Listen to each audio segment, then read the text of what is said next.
د ابو سفیان کور والا داراله پیغمبر علیه السلام پیغمبر سم خواشه هم ام حبیبیه رضی الله تعالی عنها د دې مور حضرت معاویه هم مور حضرت معاویه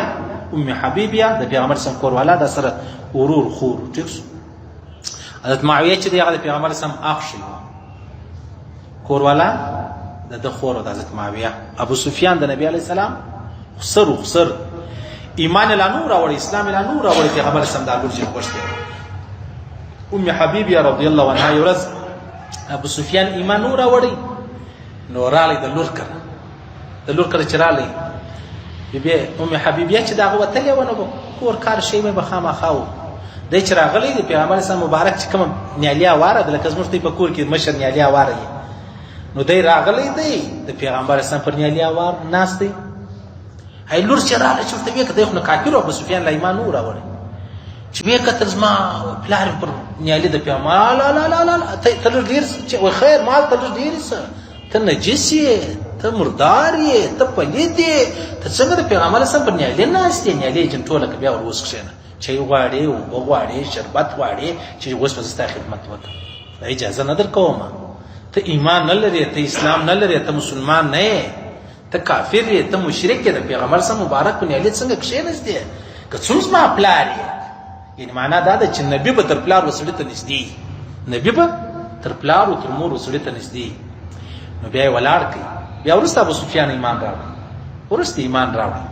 نو دا راله دا د ابو سفیان کور والا د ام حبیبیه مور غالبا ویلې و ان ابا سفیان رجل شحیح سړی مې ډېر بخیل دی وليس يعطيني ما يكفيني وولدي دون شی نه راکوي چې زما ګزاره په وسي یا زما د بچانو گزاره په وسی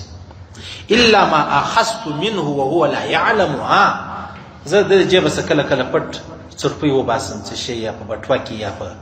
الماری کې یا په پیټي کې پرتی زیجن واخم زما د لپاره جایزه ده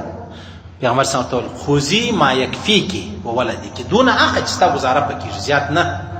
بالمعروف په صحیح طریقه واستاده ما شام ګولا و دني مو ګولا درکوله ستا په یو ګولا گزاره کېدله نیمه ګولې پیسې چمپټ بروانه لري دا رقم د بچان یند دې څه معلومه سو کوي زنانه را ولاړه سو د خپل خاوند د بټوي څخه پیسې کښله دا حرام دي عزیزان دا حرام دي او عام طور د شوز د عادت مخصم ته کپڑے صدرې کوټ و باسي انو سار ستر راوځي ستا خیال از مصر غزور په ماشام را سره وي چې ماشام سار راوځي بازار چې راوځي ریړې کې سودا وکړه دکان ولاړ وشه مشه شي دی واخصه چې بجیب کې لاس و پیسې نشته پښتنه دی کور والا ما په جیب پیسې وي هغه څه تا اخیستې کښنیان نو دا وای ما د کښنیان د پار راو ګرځولې لاس مې تام په شي پوره وړي و د پلانې سمې اخیستې ولې نو پیسې مې ورکړې دا حرام دي دا جایز نه دي دا شذ غلط کار کوي یو خو د خاوین به عزت کوي بل د خاوین به اجازه دا کار وکي او بل د غلط کار وکي ورته یو دا سړی کماته دونو په راک او کې بیا نظر کول استا گزاره نه کېدله در درلود نه در کولې بیا به شک دونه جمعه چې ستا عزت په خوندې کیږي دونه نو مچ نه چې سړی به عزت کوي دونه نو ما خل چې سړی به سړی په سفر روان دي دا خیر به بټوک پیسې ما راخیږي چې کراچي لره ورسې د په نست نو بیا به دا شي سړی څه وای عام طور د شوز د عادت عام طور د شوز کني د شوز لپاره ښه خبره دای چې خاوین ته وخت لا وای چې ما دونه پیسې په کار دي ته ترتیب جوړ ک سبا اسوي کبل سبا اسوي کدرین سبا راي کوي واپ ته باندې راک صحیح یا دا ورته وای چې ته نو یې ز بیمار سيو مې ما د بل چا پیسې واخستل یا غیر باندې دي پیسې بیا راک یا دا ورته وای چې ستا په جیبو کې خو بیا چې څه ګپې سره ایله ستا په جیبو کې زار وخت ګورم که ډېر پیسې زه خپل جناح بیا خوا به دی نه دا هم تقریبا تر حده پورې خوا به دی نه بیا کې جنو واخستې څه جمعه 100 روپۍ دي 40 جمعه واخستې پروا نه لري